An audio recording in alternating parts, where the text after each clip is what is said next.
over. Final story. This is the final story, and this is the wackiest story, by the way. Really? From all the other nonsense we had? Yes, this is the most nonsensical one.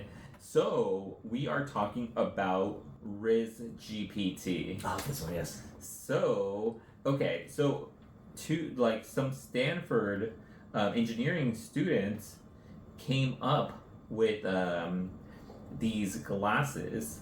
It's actually like a monocle, but it's like some glasses that listen in and provide you text via augmented reality to tell you the best to tell you what to say next, so you don't have any awkward conversations and dates or in interviews.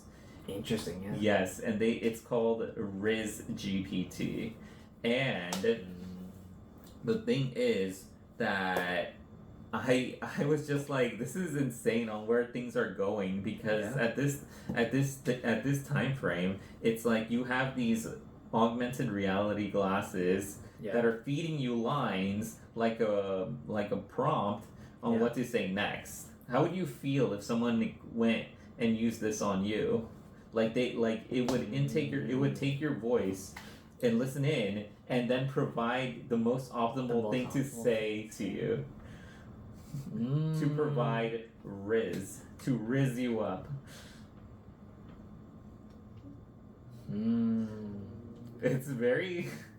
I think it'd be, in my head, I would say it would be, I think I would understand where they're coming from in terms of like feeling awkward about what they wanted to say personally.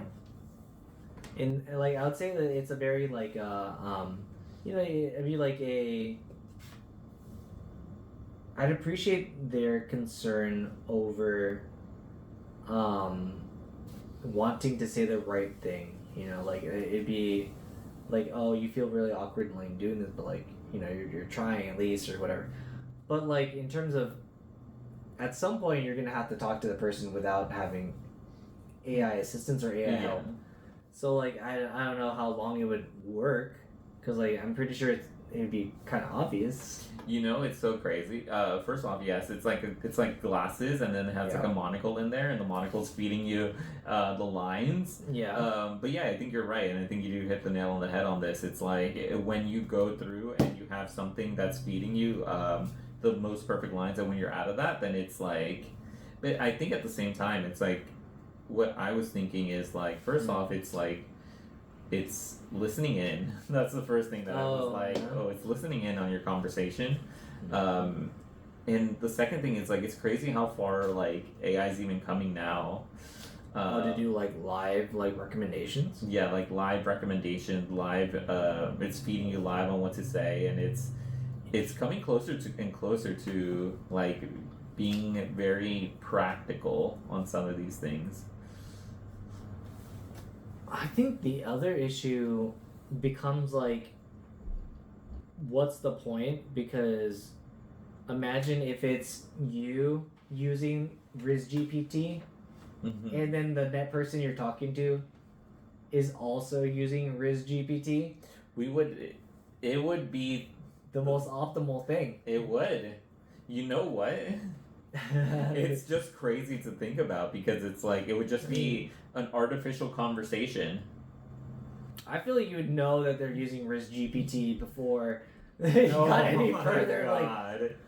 Like, it might be like a weird bond. Like, I don't know, you were using it and the other person noticed you using it. It might be a weird bonding thing where like, oh, you're using RizzGPT. Like, I was using it. Yeah, it's crazy. The whole thing is too, it's like, one of the reasons I brought this story up is because first off, it is Stanford engineering students. They're students. Yeah. And it's a conceptual thing, and I think it's also like the advancement of AI in different fields. So in different area, which is crazy, because I do know like augmented reality not too long ago was a something that a lot of people were focusing on, especially with like Google Glasses and all these other things. So maybe with AI, it's going to become closer to that future of augmented reality.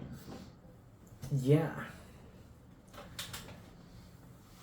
I think it's definitely weird because like the whole AIification, if you could say it, of like just basic human like interactions, like I think it's just, I mean, as a novel thing, yes, but if you're just, like trying to use it seriously, I don't know the true benefit of like using it. You know what I mean? Yeah. Like if you needed the AI to like help you with this whole thing, like then there's like an issue, like maybe you're not going to be using the AI and you're going to have to actually talk to the person. Like maybe just don't click with the person. Like yeah, I think it's just like forcing something at that point. But like, I mean, the other one is that did you know, this could be another topic, but it's at the end, so we'll just redo it in another time. We can't. Oh, but yeah. like the matchmaking companies, they're using AI. They are. I have a bunch of. I actually have a story about this, but we could save it. We could save it for. Save it for another Never mind time. then. I thought it would be a fun thing, but No, AI is being used already, just on the back end to match people. Yes. So like, imagine if like you're two awkward people, and it's like we just put you together. You know, then it's fine. Yes, it's crazy, and yes, there's a lot to expand on this. Yeah. But yes, we can talk about it in the next one because it is a huge segment. I actually have a lot to say about this one. Because I wonder. Well, I don't know. The last bit is like I wonder if they match people based on like opposites or like the same things. So like, you know, like sometimes opposites attract, but sometimes it's like sometimes you just want to like be around someone who's like has similar interests. Yeah. Like what is the algorithm saying? Like, oh, like 30% interest is fine, but 31% interest is too much or too little. Yeah. So I'm like, that's interesting. That's like what is the exact like knobs of love? Yeah, know, oh my god. Like, they need to be different enough to like be interesting, but like similar enough to like be comfortable around. Yeah. It's a lot. There's a lot, and there's a lot that I want to say on certain things, but we'll go into a full on other segment.